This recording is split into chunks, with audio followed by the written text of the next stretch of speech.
see. Got it.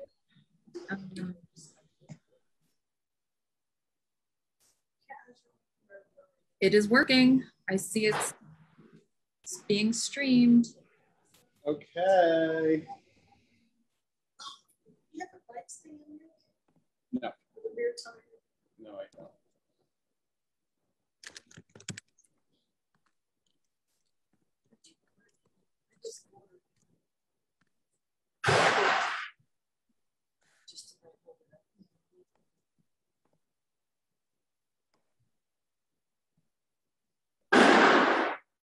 Oh, this is official. When I type, I look like Pittsburgh now.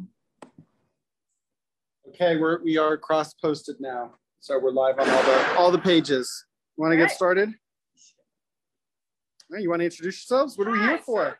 My name is Karen Brooks. I work with CMU on baking things. And I am Robin Woods, LCI, a new LCI, and I've worked for Healthy Bride. And we're here today for Bike to Campus Week so that you can bike to campus the safest and the best way possible. Yeah. We're here to show you how to bling your bike, how to accessorize your bike so that you can be safe, you can carry things, you can have the maximum convenience out of your bike.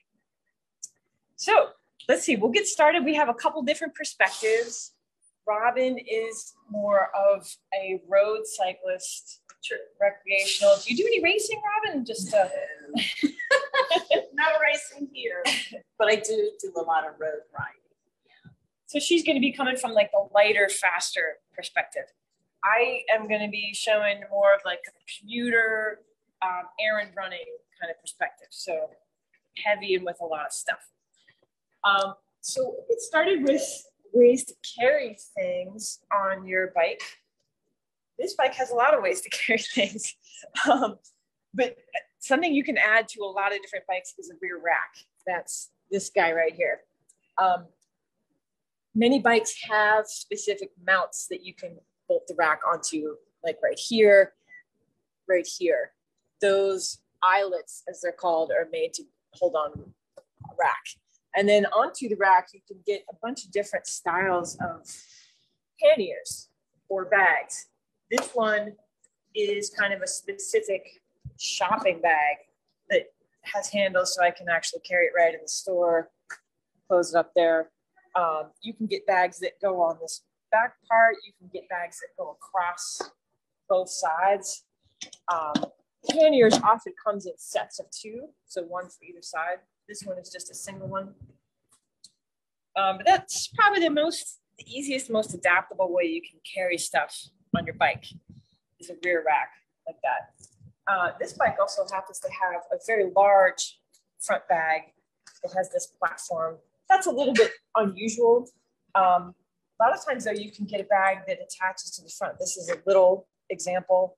You can get ones that are like pretty small, ones that are like a big box shape, everything in between. This one happens to easily come off, and then it's a purse. It acts as a crossbody. Yeah, which is kind of cool. So, awesome. Robin, how would you carry stuff on a road bike like that didn't have a rack? Well, for this type of riding, you only want to carry the necessities. So normally you wouldn't use this for running errands unless you had a backpack. But what you could do is add a seat bag. And your seat bag would have your essentials, your bike tool, your inner tube, your CO2 cartridge and dispenser, and your tire levers, whatever you would need for an emergency situation. Or if you had room, you could also attach a front bag to the handlebars. This particular bike has a light and it has a GPS adapter, so there really isn't a lot of room. But you can also have a bike bag that fits here in a triangle shape, and you can carry things that way as well. This particular cyclist has his bike bag here, and he has everything he needs. You can see part of the bike tool, his inner tube, and I'm sure he has a CO2 cartridge and tire levers, and that's what he would need to change a flat tire. So this type of bike is mainly for recreational riding and doing bike tours, and maybe this person might do some racing. It is a race bike.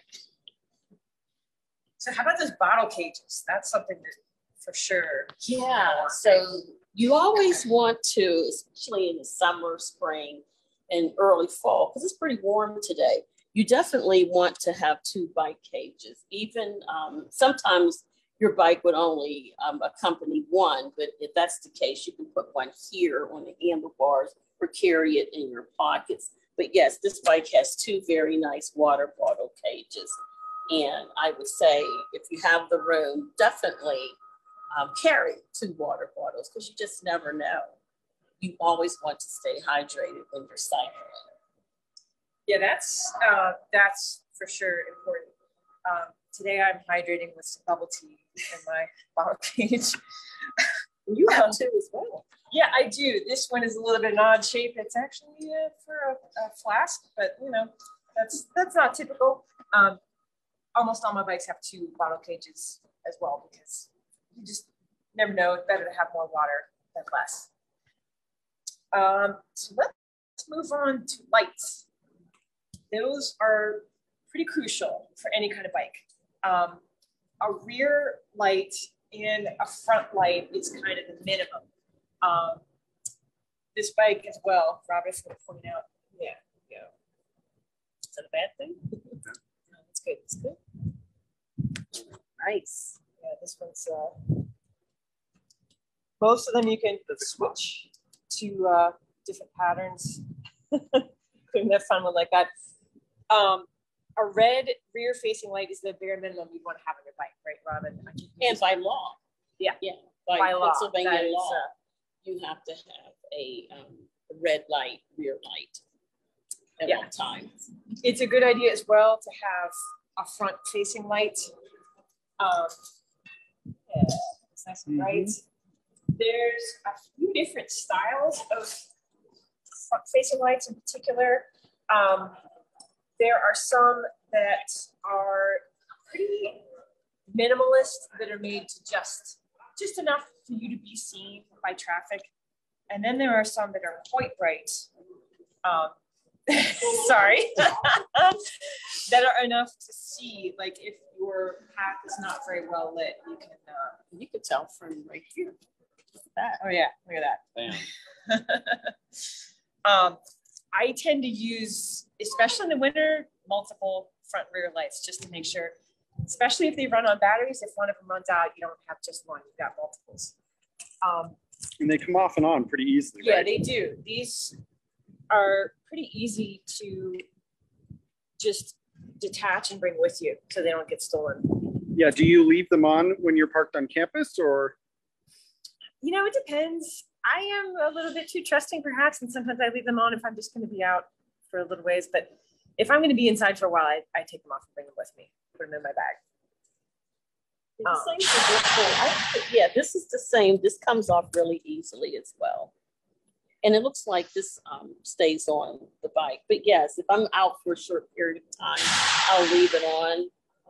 But the only thing I remove often is my GPS. I do remove my Garmin. Good point. You don't want to leave that on your bike. Yeah, it's much cheaper to replace the light. Yeah. I actually also have this. I didn't bring the helmet that it attaches to, but this is a light that attaches to the helmet. It's got a front blinky and a rear blinky, so it's like that. It's kind of nice because you can point the headlight where you're looking. You can point it right at a driver's face to make sure they see you.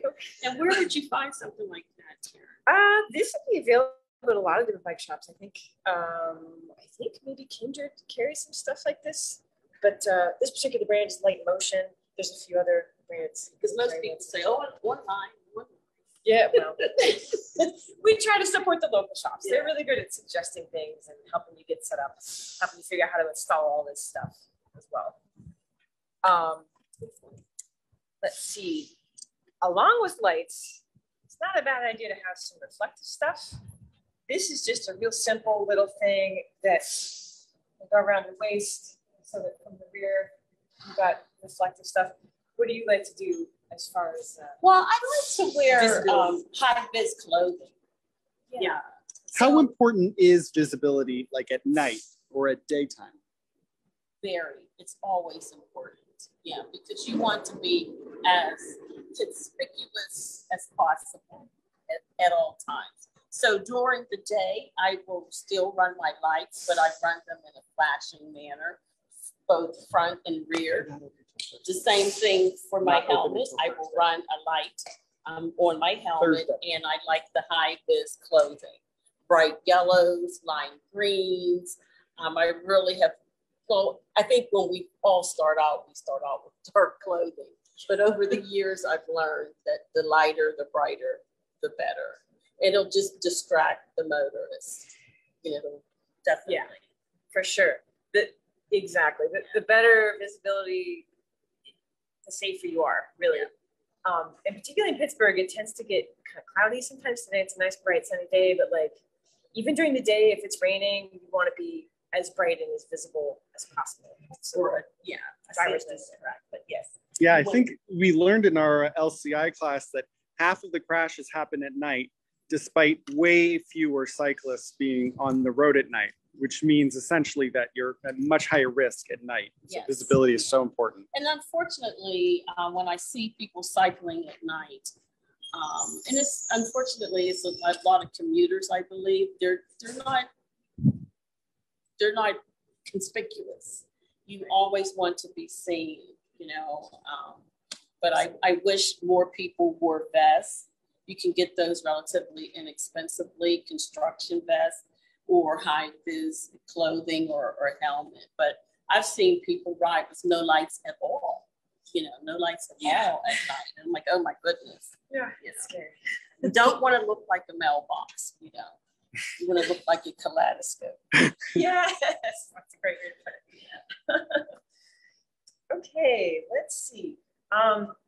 Let's move on to something that might not be on every bike, but I find it particularly good for a commuting style bike.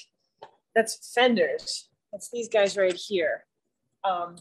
This bike has what's called full fenders, where they wrap nearly all the way around the wheels, one in the front as well.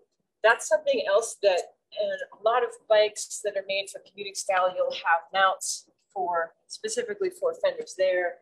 And on the back, there's like a separate mount for the rack and for the fenders. Sometimes your bike doesn't have a mount. Actually, that one looks like it does. It has a mount for a rack or fender. You could use that for either one. Okay. Honestly, I think it'd be a shame to put a rack or a fender on such a sleek, you know, fast style bike. You actually want to usually have two bicycles. Yep, exactly. So what's a fender for? Keeps the rain off your butt. Keeps you getting that skunk stripe of rain. Rat tail. Yeah. But I noticed, Karen, you have a front fender. Mm-hmm. And I'm always thinking, oh, I need a rear fender. And I do have, as you have in your hand, a portable rear fender. Yeah, something like this can be easily just slipped on and put under the seat like that, just to prevent that little bit of spray from hitting you in the butt. What's it called? An ass saver. Okay. Awesome. But I've heard stories about what happens when you don't have a front fender, that a lot of the debris and the rain and the water will kick up onto your face. It can. Yeah. And onto your clothing. Yeah, it's amazing, especially if you're going fast down a hill. There's quite a lot of spray that comes up from the front wheel. And, you know, especially if you're turning for wheel, it gets just a little bit past the frame, that stuff can hit you right in the face. So, this fender's nice. Sure. Something else, like this bike, I ride it a ton through the winter. It's kind of beat on. Whereas a nice bike like that, I might choose not to ride it if it were in rain. A full fender like this that comes all the way down keeps a bunch of dirty water and debris from ending up on the chain. It keeps the chain cleaner, which is really nice, particularly in the winter. So how do you keep the water out of your face and the debris? Ooh, so what do you wear? I like glasses, like big, loud glasses. Really great question.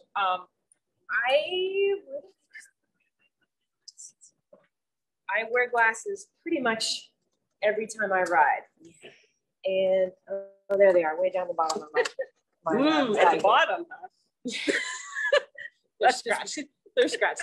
But yeah, clear lenses, something like this is really important to keep spray, debris, bugs in summer, you know, all that kind of stuff out of my eyeballs, which is really nice.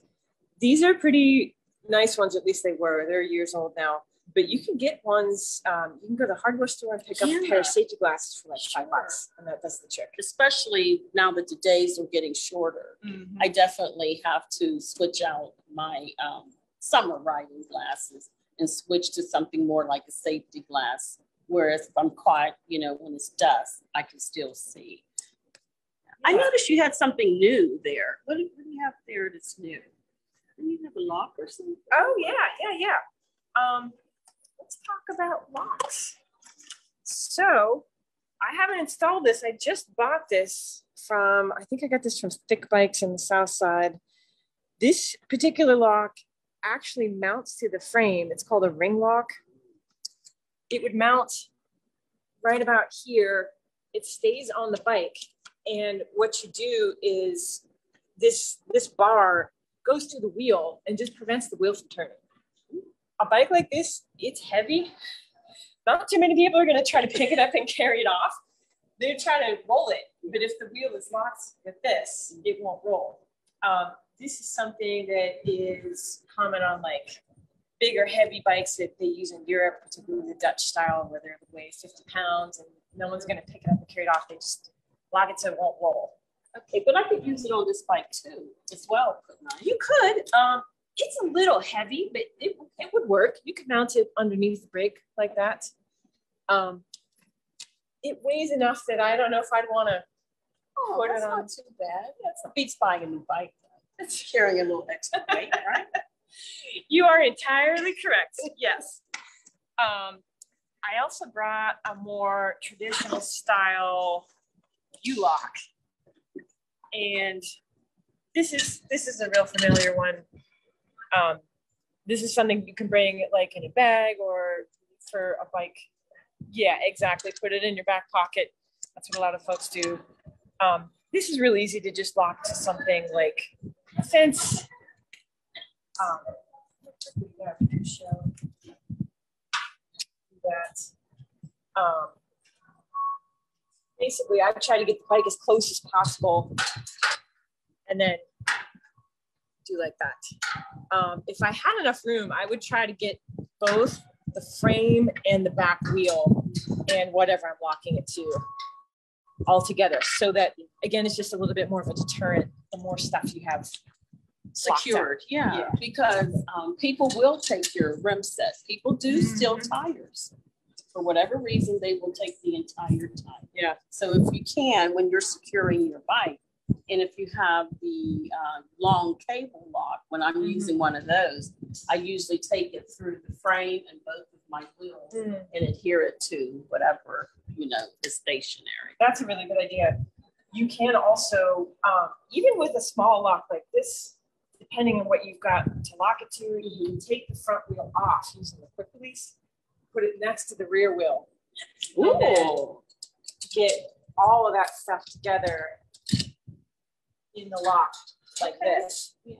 And actually a tip, if you lock the rear wheel right here within the rear triangle, okay, the whole frame is locked because you can't remove the wheel without going through the frame. So if you don't have enough room to get the frame and the wheel, just lock the rear wheel right here.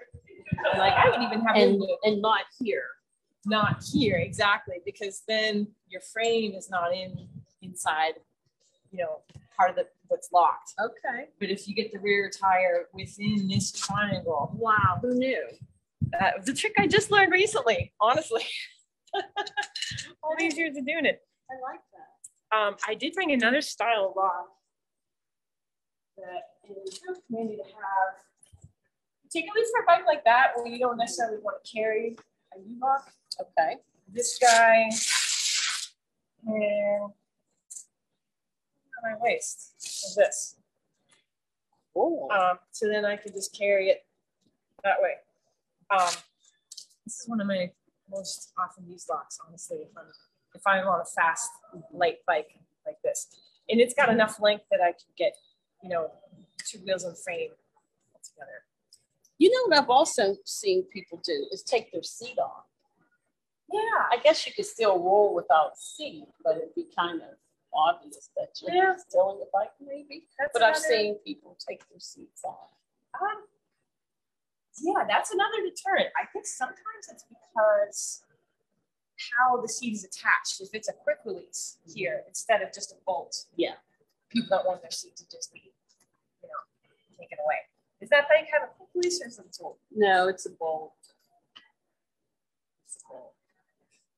But again, it's not a big problem to take it off, even with the bolt. You know, you can just use your bike tool and take it off if you're going to be somewhere for any length of time. Yeah.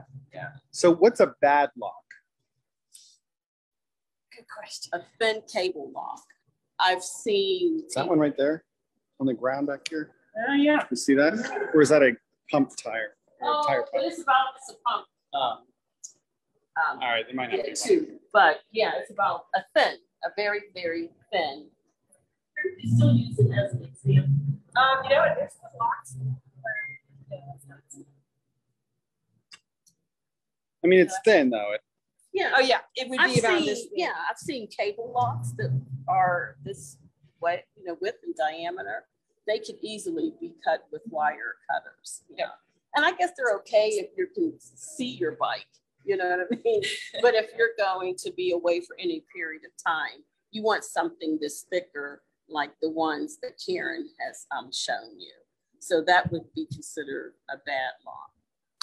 Now, what if, I mean, what is an argument for having a good lock versus having a cheap lock? It's cheaper than buying a new bike, like Robin said. You talked about like a folding lock? Can you talk about a folding lock? Oh, you know what? I didn't bring one. Yeah, folding lock is pretty convenient. That's a style that's made out of metal plates that kind of fold together into a pretty compact rectangle shape. And then you unfold it and it makes like a pretty wide circle out of those plates. They're really strong because it's like, you know, pretty thick, strong plates that are riveted together. You know what it reminds me of? Those tape measures that fold. Exactly. You know, the stick tape measures that you have to break apart to get them to be long. Yeah. It's the same concept, actually. Yeah. But the material is different. The alloy is made of much stronger. Yeah. They tend to be hardened steel. Mm-hmm. Even something, I mean, you know, this is pretty big, but if given enough time, someone could take a saw and get through that eventually. Locks are more a deterrent. You know, it's not theft proof. If someone has the right tools and enough time, they're going to get through things. But the bigger and more cumbersome the lock looks, the less a thief is going to look at that and be like, oh yeah, I'm going to try to steal that bike. Don't go to the bike that doesn't have a lock on. That's, you know, it's happened. Yeah, for sure. It's happened to family members. It happened to a friend of mine. She had a $2,000 road bike and she lived in a secure building and she locked it to her bike rack, but only the tire, you know. Actually, there's an example right over here. I don't know whose bike this is, but just front tire is locked. All I would need to do is open this quick release. I'm not going to do it. And I can leave the tire and steal the rest of the bike. And that's what he did. Then he went to another bike and took the front wheel and put it on her bike and rode away. Yeah. Yep. In a secure building, somehow he got into the garage. Yeah, so that's why you want to lock your frame and not just the tire. And they've got bigger issues with tires flat. Completely. Yeah, so. that looks like it's been here for a little bit. But that's a prime example. It's a perfect example. Right. So it can be No. you know, it's a little bit of a pain in the neck sometimes to do blocks, but if you're gonna be leaving your bike, you gotta have it. And I like to try to carry a lock with me, even if I don't think I'm gonna stop, because then, you know, if it's a nice day, they're selling ice cream or something like that, or and that's when my brother had given me it's called a coffee lock. It's made out of an alloy and it's wrapped in a plastic, and you just lock your wheels to themselves. You just put it on the fork of your bike and the spokes, and it at least keeps people from rolling away with your bike as you sit and have coffee. So they're called coffee shop locks. Okay. They're very lightweight. You can stick it in your pocket, but they're not meant, you know, for you to have dinner in the back of a restaurant or something. So if you just got a bike, right? And you just got a bike here at the Bike Cave and you're really interested, you know, you don't have anything but the bike. What are your priority purchases? good question. Inner tube, spare inner tube. Yes. You'll be walking that nice shiny bike if you don't have an inner tube and what you need to change a flat tire. And even if you don't know how to change a flat tire, if you just have everything you need, I bet someone will come along and help. Can we see tire levers? Got those in the shop? Somewhere in here, yeah. Yeah. I mean, okay, but I'm thinking of the stuff that we just covered. We covered a lot. Like, what are the really critical things to have? Locks, lights, bags. Like, where would you start with? I would start with a lock, honestly, because if you're going to use your bike for transportation, especially, you're going to want to lock it up. Even if you're not using it for transportation, eventually you're going to want to ride it somewhere to do something and leave your bike. Yeah. So lock is probably number one. Okay. What would you say? I still say that. Yeah, well, no, okay. That's really the number one, because you're going to get a flat no matter what you do with your bike. Yeah. Inner tube, here is a tire lever. You need a pair of these to remove the tire, and that is something that we covered that earlier today. Yeah. Yeah. That earlier today. You can find that on the Facebook page. You'd be surprised, some of the new gals that show up, they'll come and they'll have their veneer, they'll have their bike rack, and no inner tube. No inner tube. So I would say the inner tube. Okay. Yes. Inner tube. This is a patch kit. That's if you get a hole in your tube and you don't want to replace the whole tube, you can just use this, something like this, to patch it. Here's a multi-tool. This is another, crucial part of your repair kit. It's got all the sizes of hex wrenches that you would need. This one's a little bit funky, this example, but in any case, something like this to fix your bike, to adjust it as you're going along. Yeah, you can't do anything if you can't ride. So that's number one. Number two is a lock. I would say number three is lights for sure, because eventually you're going to want to ride in less than ideal lighting conditions. And even on a bright sunny day like today, like you said, storm. Yeah, right. That's right. But I mean, even when the sun's out, something like this is going to make you more visible to traffic. I would say also, try not to travel without identification.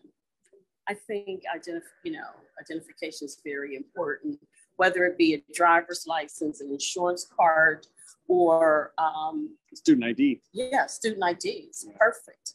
I found a wallet, and that's how I was able to return it, because he had student ID. So if you could carry identification, it really helps if there's an unfortunate circumstance. Yeah, and if you're a student that has bus privileges, like someone at Pitt, if you get a flat tire and you don't have your tools with you, use your student ID to hop on the bus and come get your bike later. Or put it on the front of the bus. Or put it on the front of the bus, exactly. Get on the bus, guys. Yeah, because all city buses, as well as all university shuttles, have racks that you can put your bikes on. Oh, I didn't know the university shuttles did. At least the ones at Pitt. Yeah. Oh, Yeah, okay. maybe I someone didn't know this. I'll have to Yeah. pay attention. Interesting. Yeah. That's really cool. That's always a good bailout option if things just don't go well. Yeah, and that's happened to me. Sooner or later, it's going to happen. All right, Anna, do we have any more questions? Do folks attending have questions? Anybody watching on Facebook have a question for Robin and Karen? Yeah, if you do have a question, please write them in the comments. Right now, we answered the one question that came in, but we do have about 20 people tuning in over all of the different channels, and we still have another session left for today. So tune in at 4:30 for that session. And then for the rest of the week, we also have a class tomorrow in person, Confident City Cycling, learn how to bike in the street and with traffic and gain confidence for commuting. And Thursday we have more events, and Friday is our large bike fair, which is going to take place in Shenley Plaza, right across from merry-go-round. Yeah, right over there. And we'll have a bunch of vendors, e-bike demonstrations, some coffee, a lot of different bike-related things will be available. Cranix will be there to do tune-ups. So come out 12 to 4 and join us for that. There'll also be a morning bike ride on Friday to get you to campus. You can join others who are making a bike train, and then come later on at 4:30 after the fair to join another group ride, which will also have a specific LCI instructor who can speak Spanish. And so there will be a bilingual aspect to that one specifically. But yeah, join us for a bunch of other things this week, celebrating bikes at all 3 campuses, CMU, Chatham, and Pitt. And tune in later today for Dressing for Success at 4:30. And thank you for tuning in. I don't see any other questions, but if you do, you can always reach out to us later or come to any of our other sessions and have all of your questions answered. Thank you all very much for joining. Bye, Anna. Bye, see you later.